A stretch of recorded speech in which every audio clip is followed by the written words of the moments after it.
chụp riệp xúa số đấy con từng ác khné nè kêu mua mà phải lá chia kêu bằng riêng nơi sala bát thom thực sa vật bố krong xiêm riệp khai xiêm riệp chả thay ní nè kêu đừng mạo bằng riêng con nơi mê riêng cái nét về chia thna ti pram mùi chả đai con từng ác khné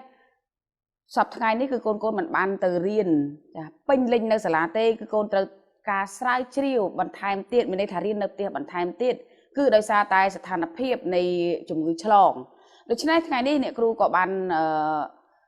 đội bàn bạc hàng đàm trắng để kêu nâng mạo một riêng con ở riêng cần bị chia thế nào ti bầm môi xong con tự ác khné cho room riêng chỉ môi nè kêu đào dù cho tự đạ hai con tự ác khné complete ná chà tới để xa ạ là máy liêng đai nâng sợ bùa bàn những nhóp chà đôi chia liêng đai chỉ môi nâng tự ác có hai chia bị xa tự tiện nếu con tự ác khné ba sen chia con chà bàn chành tự cái complete bẹ má hai nâng để xa cùng liệt phòng đài chà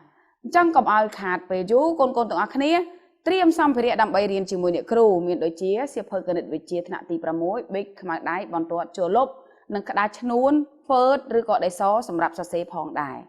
จ้าไม่ได้คนตัวอักนี้เตรียมสัมภาระด้วยเห็นไหมคนในครูสังคมทาคนตัวอักนี้บันเตรียมสัมภาระด้วยหาย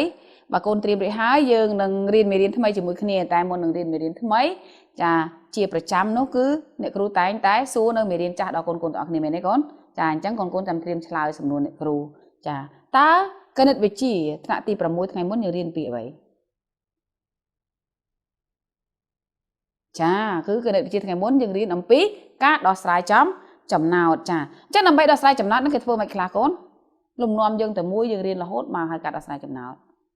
จ้าตีมวยคือยังเต๋อโยนประเทียนจำนาวจังนำไปโยนประเทียนจำนาวบ้านเติมแต่ยังอ่านประเทียนจำนาวบ้านจานดองจ้าประตูบ้านยังเถื่อนไหม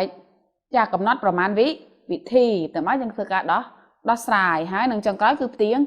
งตอดจ้ะจังกับเตียดในครูบานเอาคนเถื่อนนั่งคนเถื่อให้หรือเนอจ้ะในครูสังคมทาคนบานเถื่อให้จ้ะจังได้สำคัญนู้ตัวไปคนเถื่อให้ก็ได้คนเติมแต่โจร่วมน้องกากับเตียดจิมวยในครูจ้ะ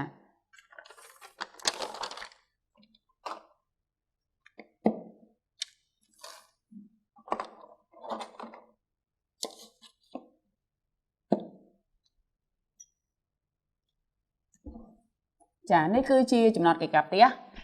ตายังอ่านจมูกนี้จำนาวเกมีนบิกมาผิดบุญดาวหนึ่งเสียเพิ่มได้ประมาณบาทเกยกบิกหนึ่งเสียเพิ่มเตียงนุ๊กtừบ้านใจเอาเสอ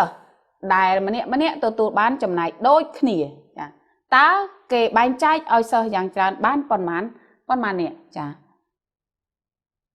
จังเด็กครูบาลปรับโกนมาเราโดยให้ทายังรู้นี่คือตามไปเยอะตัวใจรู้ทอมบอมพอดจ้ะจะยังจับดามเปิดม้านักขนมจำน้าวคือมีนประมาณวิธีให้หนึ่งมีนรูปเบียบฉลาดจ้ะประมาณวิธีในครั้งนี้คือรูปเบียบฉลาดดาวช่างไงเป็นคนบันติดม้า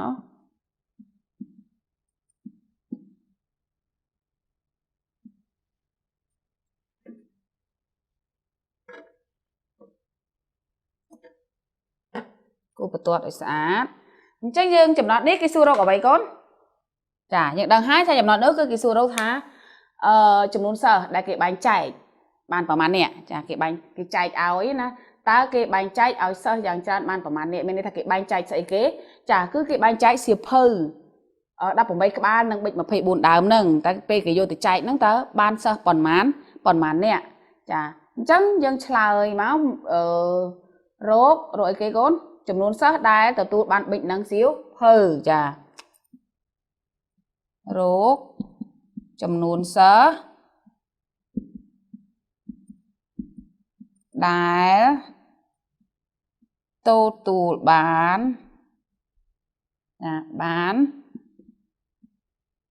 บิดนังซิวเพิ่มบิดนังเสียเพิ่มจ้ะคือไอ้เนี่ยครูบันปราบหาย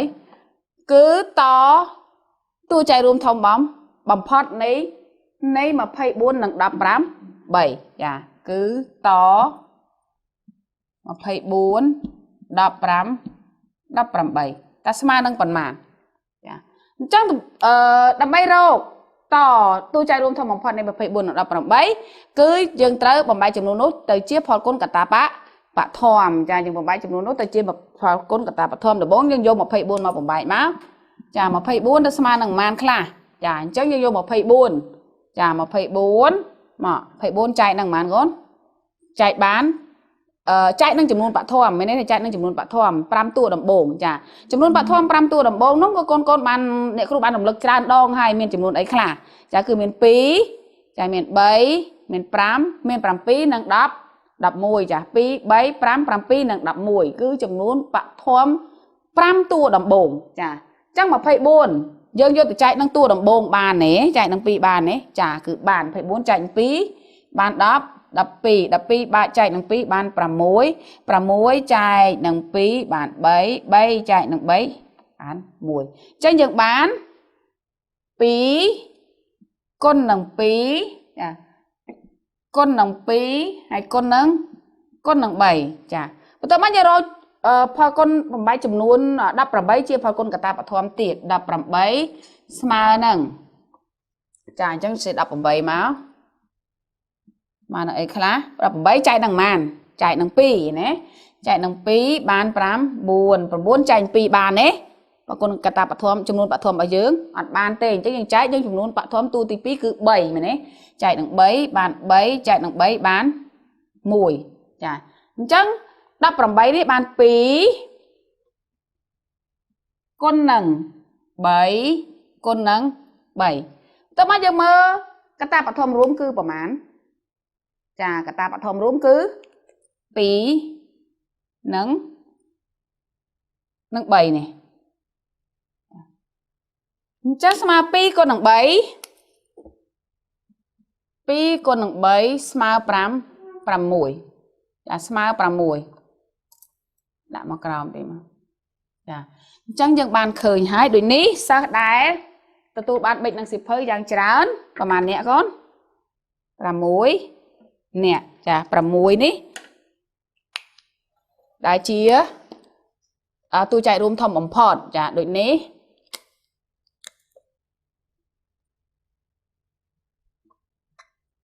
សិស្សដែលទទួលបានបិចនឹងសៀវភៅគឺ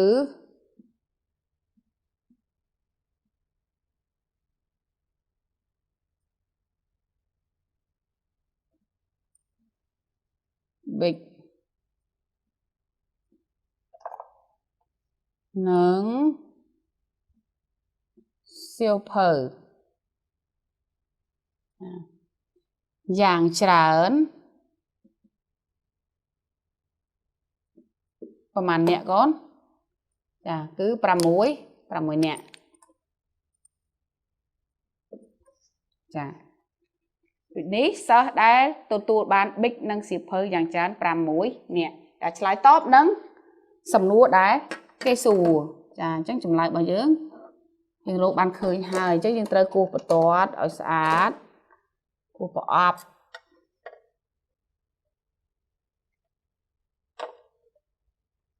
ចាឥឡូវយើងផ្ទៀងផ្ទាត់មើលទៅ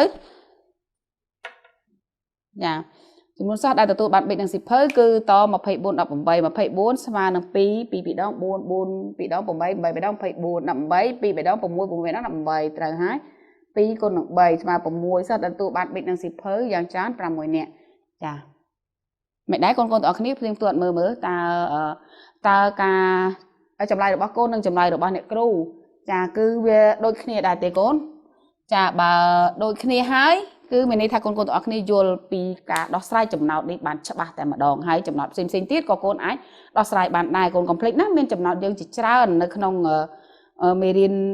នឹងគឺទំព័រទីចា61 62គឺមានច្រើនមែនទេអញ្ចឹងកូនអាចធ្វើវាទាំងអស់ក៏បានដែរដើម្បីឲ្យកូនយល់កាន់តែច្បាស់ចាអរគុណថ្ងៃនេះអ្នកគ្រូនឹងបង្រៀនមេរៀនថ្មីដល់កូនទៀតគឺថ្មីតែម្ដងគឺមេរៀនទី10ចាមេរៀនទី10នោះគឺជាអ្វីចាអញ្ចឹងកូនចូលរួមជាមួយអ្នកគ្រូចូលរួមសិក្សាជាមួយអ្នកគ្រូ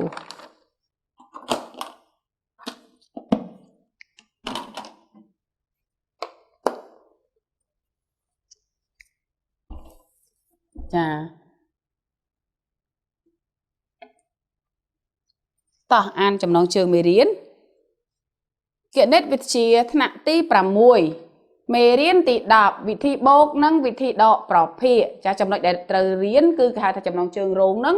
ភាគបែងរួមនៃប្រភាគនៅក្នុងទំព័រ63ចាមេរៀននេះគឺមានគោលបំណងឲ្យកូនទាំងអស់គ្នាចេះរកភាគបែងរួមនៃប្រភាគដើម្បីប្រើប្រាស់នៅក្នុងជីវភាពរស់នៅប្រចាំថ្ងៃក៏ដូចជាប្រើប្រាស់នៅមុខវិជ្ជាដទៃទៀតផងដែរចាដើម្បីរកភាគបែងរួមនៃប្រភាគតើគេធ្វើដូចម្ដេចចាសូមកូនចូលរួមតាមដាននិងសិក្សាជាមួយអ្នកគ្រូចាអញ្ចឹងទី1អ្នកគ្រូមានឲ្យកូនមានលំហាត់មួយឲ្យកូនដើម្បីមានលំហាត់មួយដើម្បីដោះស្រាយជាមួយនឹងកូនចារកភាគបែងរួមនៃប្រភាគ2ភាគ3និង1ភាគ5អញ្ចឹងគេរកយ៉ាងម៉េចចាអ្នកគ្រូដាក់ចំណុចកចារកភាគបែងរួមនៃប្រភាគ2ភាគ3និង1ភាគ5យើងធ្វើល្មិចដើម្បីបានភាគបែងរួមចាអញ្ចឹងកូនចាំតាមបានជាមួយអ្នកគ្រូចាអញ្ចឹងរកភាគបែងរួមនៃប្រភាគ2ភាគ3និង1ភាគ5ចាអញ្ចឹងដើម្បីរកភាគបែងរួមនៃប្រភាគ2ឬច្រើនចំនួននោះគេត្រូវយកចាភាគបែងគុណនឹងភាគបែងចានៅក្នុងមេរៀននេះនៅក្នុងលំហាត់នេះគឺ2ភាគ3ចាអញ្ចឹងវាស្មើនឹង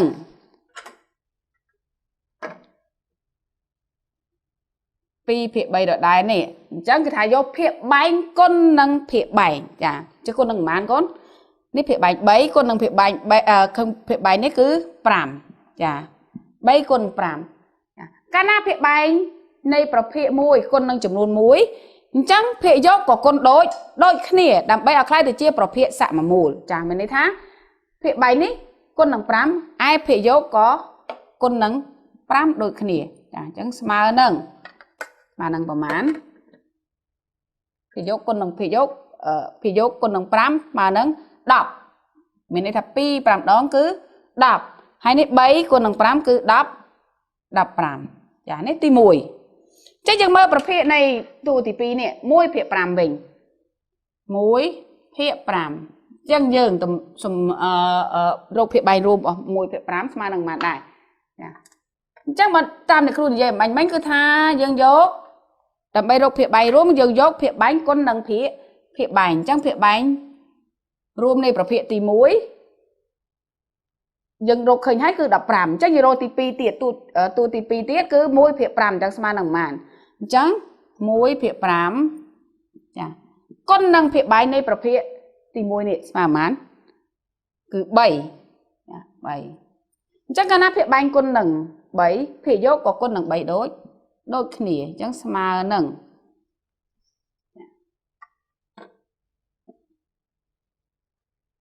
1 3ដង3 3ភាគ10 15ចាគឺស្មើនឹង3ភាគ15អញ្ចឹងភាគបែងរួមនៃ2ភាគ3និង1ភាគ5គឺប្រមាណកូនភាគបែងរួមនៃ2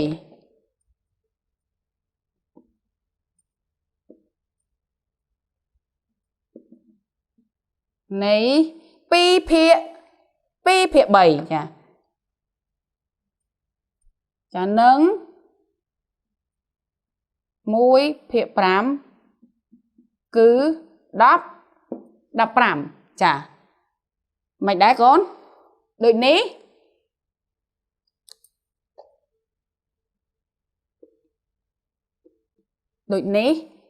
ចាភាគបែងរួមនៃប្រភាគ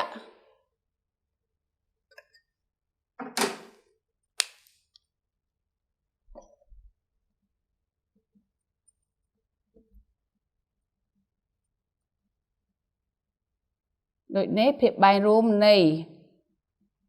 ប្រភាគចាដូចនេះភាគបែងរួមនៃប្រភាគ2ភាគ3និង1ភាគ5គឺ15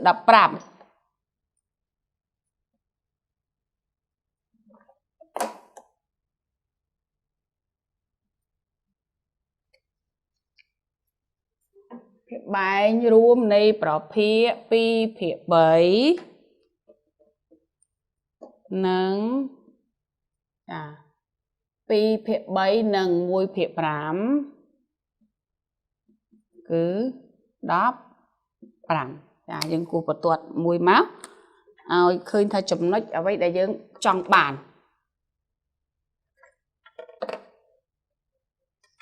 ចាអញ្ចឹងបន្តមកទៀតអ្នកគ្រូមានប្រភេទមួយចំនួនទៀត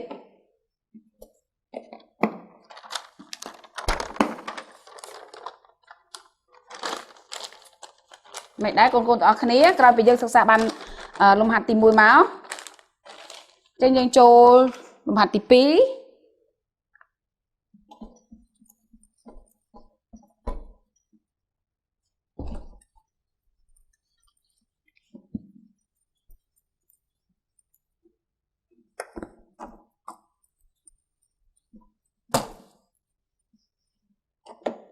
ចាអញ្ចឹងដើម្បី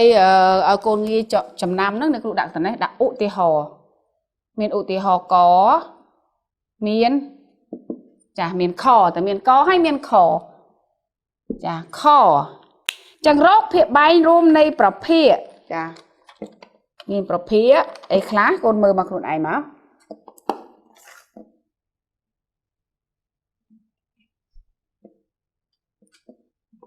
ចានេះខរកភាគបែងរួមនៃប្រភេទ1 ភាគ 3 1 ភាគ 5 និង 4 ភាគ 7ចាអញ្ចឹងយើងតាមលំនាំដែលយើងសិក្សានៅលើឧទាហរណ៍ចំណុចករួចហើយចាអញ្ចឹងយើងមើល1 ភាគ 3ដើម្បីរកភាគបែងរួមនៃប្រភេទគេយកភាគបែងគុណនឹងភាគបែងចាអញ្ចឹងភាគបែងគុណនឹងភាគបែងអញ្ចឹង1 ភាគ 3 ស្មើនឹងចាភាគបែងមានអីខ្លះកូនមាន3មាន5មាន5 2ចា1 ភាគ 3គុណនឹងគុណភាគបែងប្រហែលខ្លះឥឡូវ3មានហើយអញ្ចឹងគុណ5ហើយគុណនឹង7ទៀតចាអញ្ចឹងកាលណាភាគបែងគុណនឹង5គុណនឹង7អញ្ចឹងភាគយកក៏គុណដូចគ្នាដែរចាគុណនឹង5ហើយគុណនឹង7តែស្មើនឹងប៉ុន្មានចាស្មើនឹង1គុណខាងក្រោមមុនមក3 5ដង15 15គុណនឹង7ស្មើប៉ុន្មានចានឹង15គុណនឹង7មក7 5ដង35ត្រាទុក3 7ម្ដង7 7 8 10ចា105នេះយើងបាន105ហើយខាងលើនេះ1 5ដង5 5 7ដង35អញ្ចឹងយើងបានភាគបែងរួមទី1យើងឃើញហើយគឺ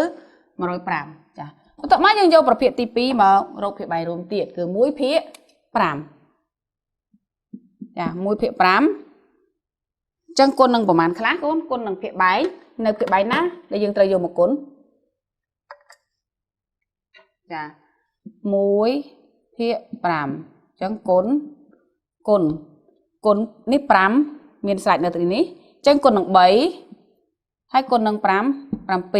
ហើយ1នេះគុណនឹងប៉ុន្មានគុណនឹង3គុណនឹង7ដូចគ្នាស្មើនឹងប៉ុន្មាន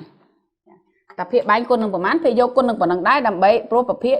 ដើម្បីឲ្យខ្លាយទៅជាប្រភេទសមមូលចាអញ្ចឹងយើងគុណមកដូចគ្នា5 3ដង15 15គុណនឹង7ដូចគ្នាមិញ5 3 5ដង15 15គុណនឹង7ឃើញ105អញ្ចឹង5 3ដង15គឺតែយើងត្រឡប់ចាត្រឡប់ពីកន្លែងលេខ5នេះចាមកលេខកន្លែងលេខ5មកលេខ3កន្លែងលេខ3មកលេខ5វិញអញ្ចឹង105ដូចគ្នាអត់មានការប្រែប្រួលទេហើយ1 3ដង3 3 7ដង21ចាបាន21លើភាគ105ចាចាំបន្ទាប់មកទៀតនៅ4 ភាគ 5 2 4 ភាគ 7ដែលស្មើនឹងប៉ុន្មានចាយក4 ភាគ 7មកគុណនឹងភាគបែងដូចគ្នា4 ភាគ 7ចាគឺភាគបែង7នេះគុណនឹងប្រមាណខ្លះចា7នេះយកមកមុខគេវិញម្ដងគឺគុណនឹង3ហើយគុណនឹង5ហើយ4ក៏ដូចគ្នាគុណនឹង3គុណនឹង5ដូចគ្នាតែស្មើនឹងប៉ុន្មានចា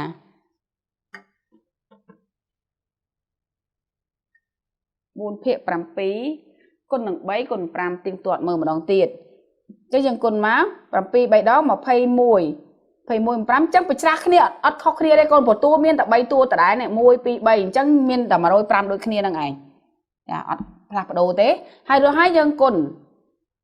4ដង12 12គុណនឹង5ឃើញប៉ុន្មានកូន12គុណ5 5 2ដង10សេលេខ0ត្រាទុក1 5 ម្ដង5 5 6 6ឃើញ60ចាគឺ60ភាគ100 105ចាអញ្ចឹងភាគបាញ់រួមយើងឃើញហើយឃើញដូចគ្នាទេ1ភាគ3ភាគបាញ់រួមមក105ចាពី1ភាគ5ក៏យើងគណនាចេញ105ដូចគ្នា4ភាគ7ក៏យើងគណនាទៅចេញ105ដូចគ្នាភាគបាញ់របស់វាណាអ្នកគ្រូនិយាយតែភាគបាញ់ទេតែភាគយកខុសគ្នាណាកូនចាអញ្ចឹងយើងបានភាគបាញ់រួម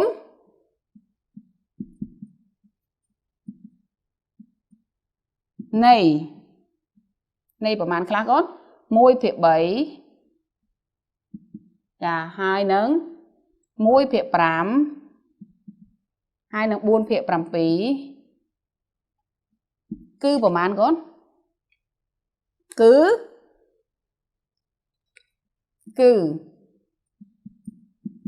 ចាគឺ3គុណនឹង5គុណនឹង7ស្មើនឹង105ចាបញ្ជាក់ឲ្យច្បាស់ណាគឺ3គុណនឹង5គុណនឹង7គឺស្មើនឹង105ខាងនេះក៏ដូចគ្នាគឺប្រមាណគុណប្រមាណកូនអ្នកគ្រូសុំដាក់កន្លែងនេះឲ្យច្បាស់ម្ដងទៀតគឺមិនគឺ15តែម្ដងទេគឺ3គុណនឹង5ចាសំទោសកូនផងណាគឺ3គុណនឹង5ស្មើនឹង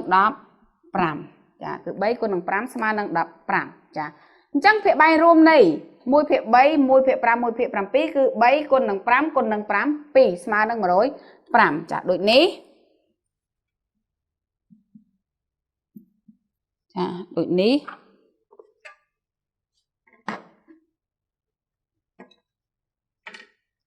ភាគបាញ់រួមនៃប្រភេទ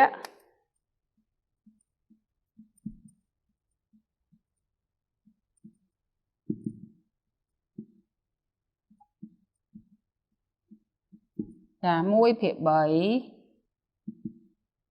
1ភាគ5និង4ភាគ7ចាគឺ15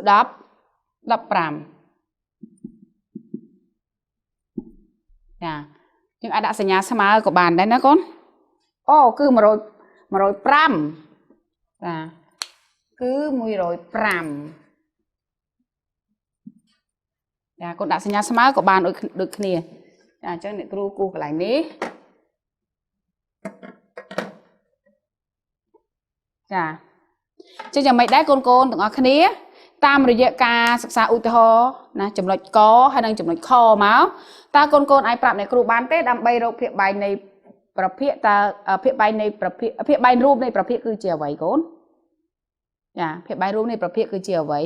នេះគឺយើងមានប្រភេទគឺមានអានេះគឺ2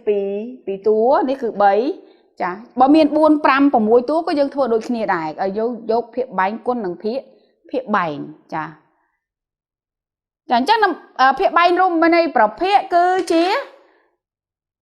ភាគបាញ់រួមនៃប្រភេទ2ឬច្រើនគឺជាផលគុណភាគបាញ់នៃប្រភេទទាំងនោះចាភាគបាញ់រួមនៃប្រភេទ2ឬច្រើនគឺជាផលគុណនៃភាគបាញ់នៃប្រភេទទាំងនោះផលគុណភាគបាញ់នៃប្រភេទទាំងនោះចាដើម្បីយើង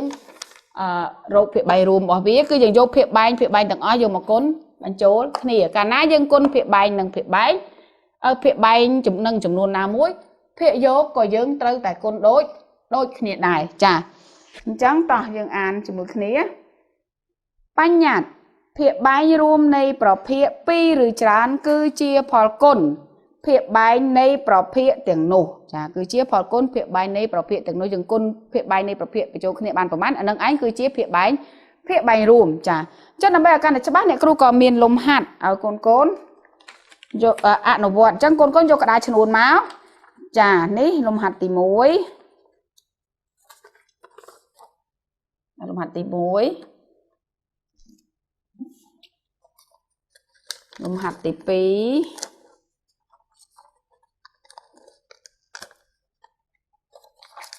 ចាអញ្ចឹងមាន2លំហាត់អញ្ចឹងកូន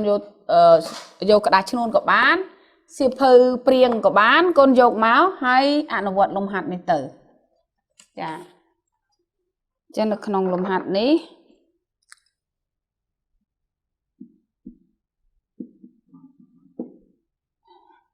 ก็ขอโจโรคเพียบใบร่วมในประเภทข้างกลาง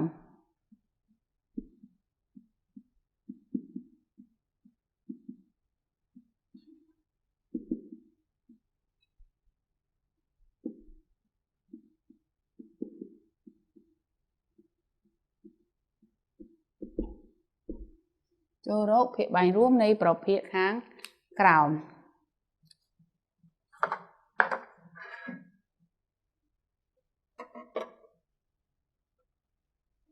จ้ะ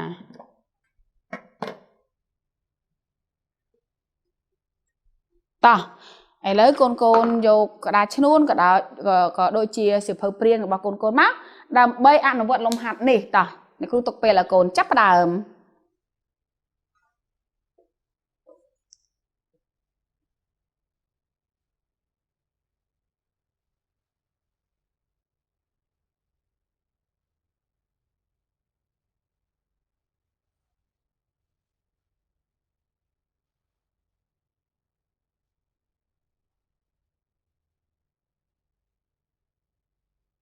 จ้ะไม่ได้โกนตัวอักนี้จ้ะไอ้โรคเคยอย่างไหนก้อนเคยประมาณเพียบใบรวมในประเภทก้อนเคยมันให้คอเคยมันต่อจังยังโจรวมจิ๋วมือในครูดำไปเตรียมตัวจำลายหรือบ้าโกนจ้ะ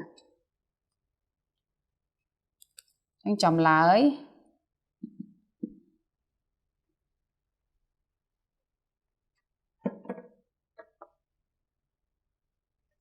เพียบใบรวมในประเภท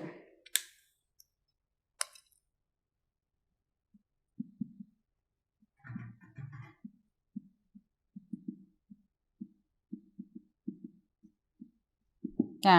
ประตามปัญญาได้ยังบานศึกษาจิ๋วมือเนี่ยมันนี่คือเพียบใบรวมในประเภทปีหรือชั้นคือเชี่ยพอก้นเพียบใบในประเภทเตียงนูจังอะไรยังกลมามวยเพียบปีมวยเพียบปีสมาหนึ่งมวยเพียบปีคนหนึ่งมันคลาก้นเพียบใบ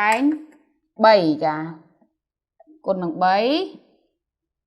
จ้ะหายเพียบใบคนหนึ่งใบเพียโยกับคนหนึ่งใบดึกขณีสมาหนึ่งมัน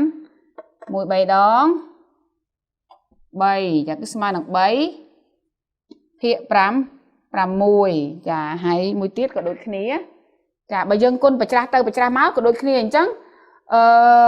มวยติดมวยเพียบปีสมโตมวยเพียบใบจ้ะคือสมาหนึ่งมวยเพียบใบ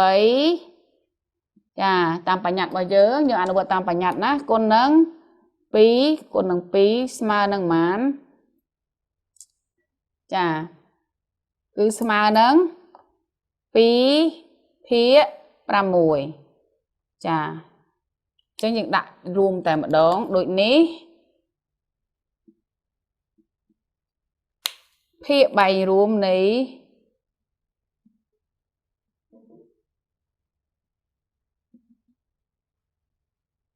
จ้ะนี้มวยเพียปีหนึ่งจ้ะมวยเพียใบคือสมาหนึ่งมาหนึ่งมันก้นคือสมาหนึ่งปรามวย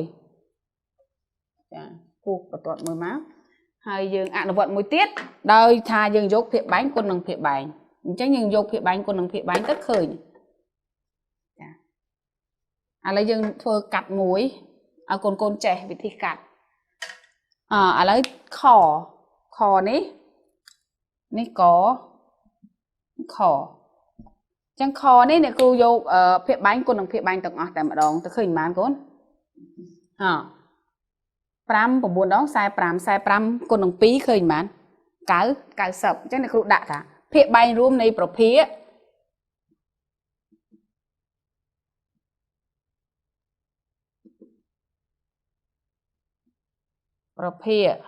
จ้ะใบเพียปรำใบเพียปรำมวย ភាគ 9 និង 1 ភាគ 2 ស្មើនឹង 90 ព្រោះយើងយកភាគបែងទាំងអស់គុណវាបញ្ចូលគ្នាឃើញបាន 5 9 45 45 7 90 ចាអញ្ចឹងយើងរកវិធីកាត់មួយចាឲ្យកូនទាំងអស់គ្នាចេះរកវិធីដែលលឿនចា